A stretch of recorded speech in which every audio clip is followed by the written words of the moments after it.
Hello everyone, my name is Anna Donnla and I'm here today to present my research which formed part of my PhD.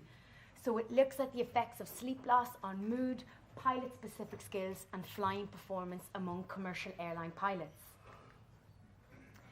So in the past 115 years there have been massive advancements and progressions in the aviation industry. Now we can have transatlantic flights, transoceanic flights, early morning arrivals.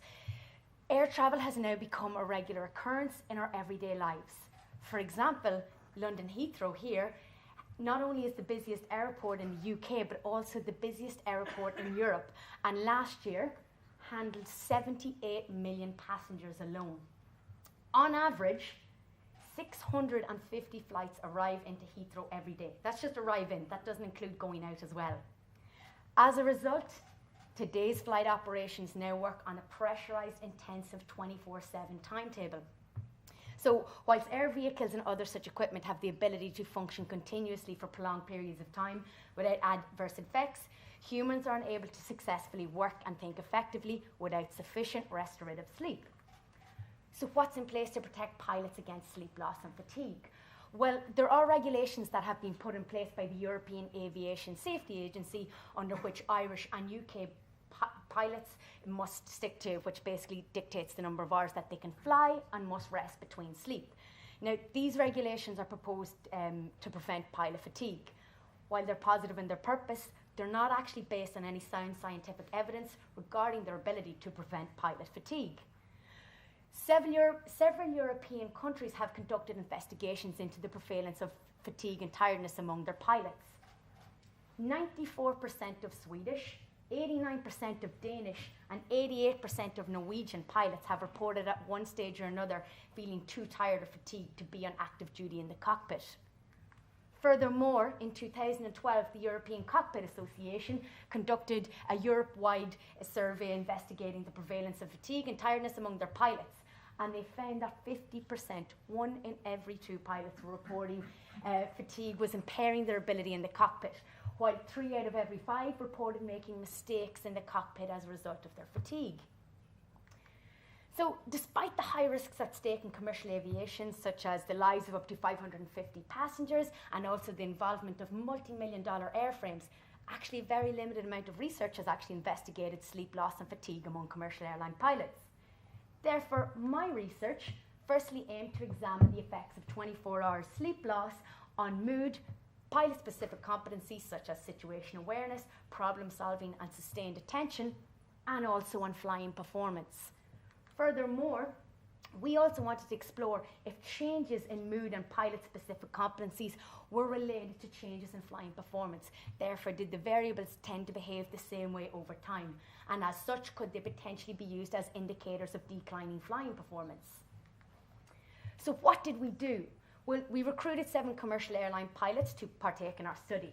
So we developed a 60-minute battery of tests which measured fatigue, mood, and pilot-specific skills.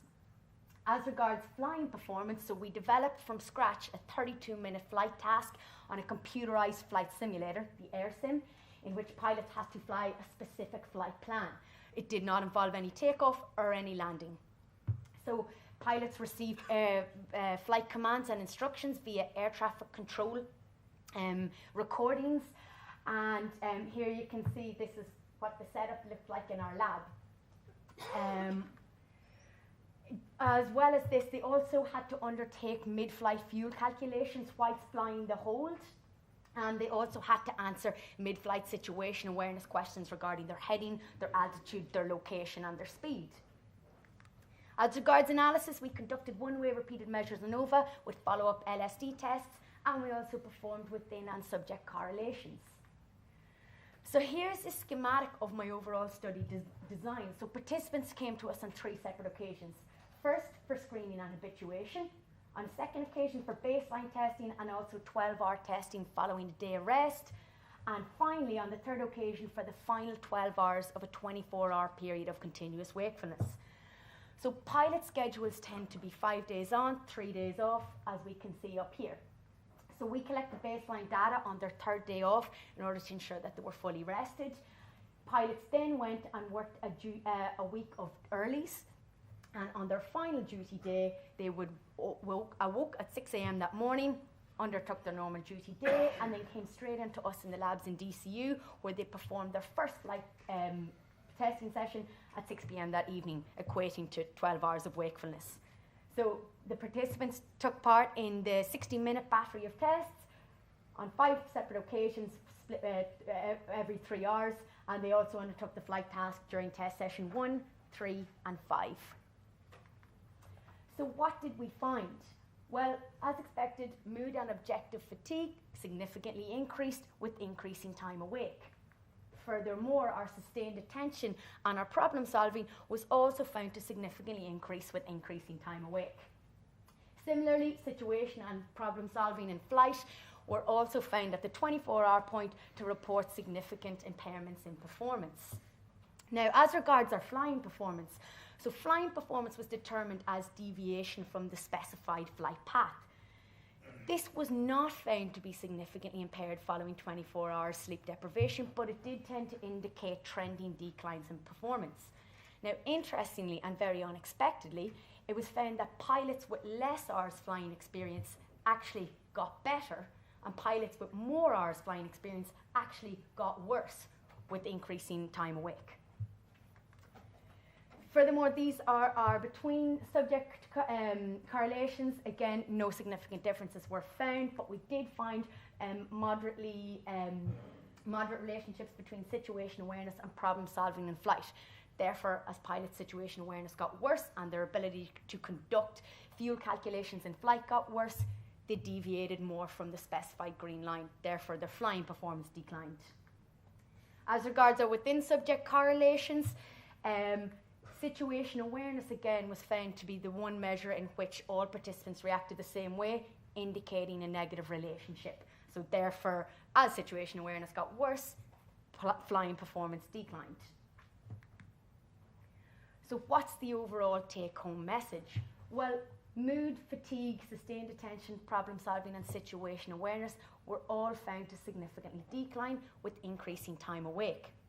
Now, it was found that they were found to significantly decline between the 18 and 21 hour window of continuous wakefulness. But it's important to note that this is when we found significant differences, but we indicated declines in performance earlier than this. Furthermore, flying performance was not found to be significantly impaired. This suggests that pilots may be heavily relying on their training and their experience in order to overcome these large increases in sleep loss and fatigue, which is considerably degrading other aspects of their performance. Furthermore, this is in line with other research that was done among military personnel, where they didn't actually find significant declines in flying performance until 27 hours of continuous wakefulness. And finally, situation awareness appears to be the measure which was most consistently related with flying performance, therefore suggesting it may have potential future use as an indicator of flying performance, but much further research is needed on this area. I'd like to say a massive thank you to the National Aerospace Lab in Amsterdam, who give us use of their AirSim in order to be able to undertake this research, and also the participants who give us a fantastic amount of time in this project. I'd also like to thank the Irish Research Council, who funded my research, and also the Physiological Society, who helped fund my attendance at this conference today. And thank you very much for your time, and I'd be happy to answer any questions.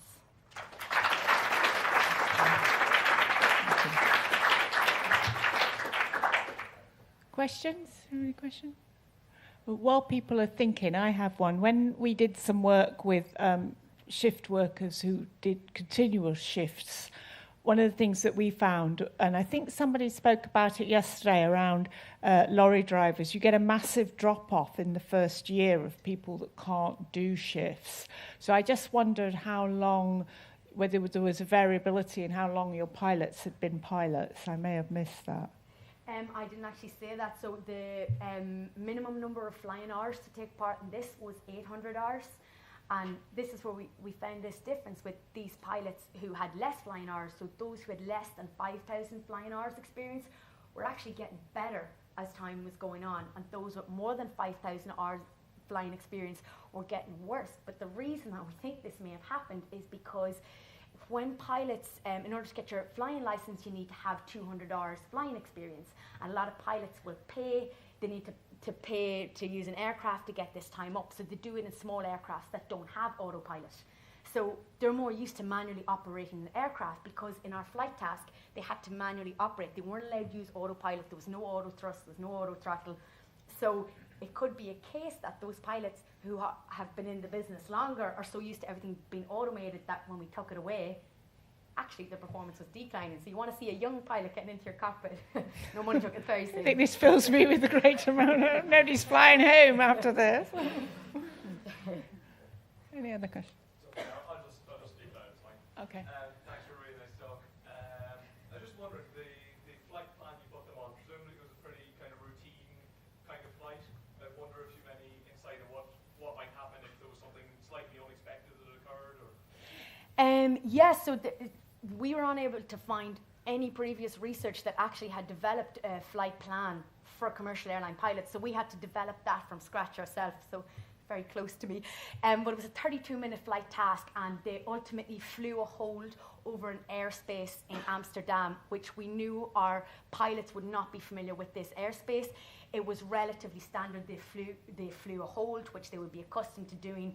The big thing that was probably different for them was that they had to manually do it themselves, which often they have it via autopilot. So, but nothing out of the blue. There was no blown engines or anything like that. Did you look at, in terms of experience, did you look at how many hours they've done short haul versus long haul? Because there's less chance of using autopilot. Yeah, all pilots had to be short haul. We didn't take anything but short haul. Okay. Were there any females? Yes, there were. So we had 2 females in it.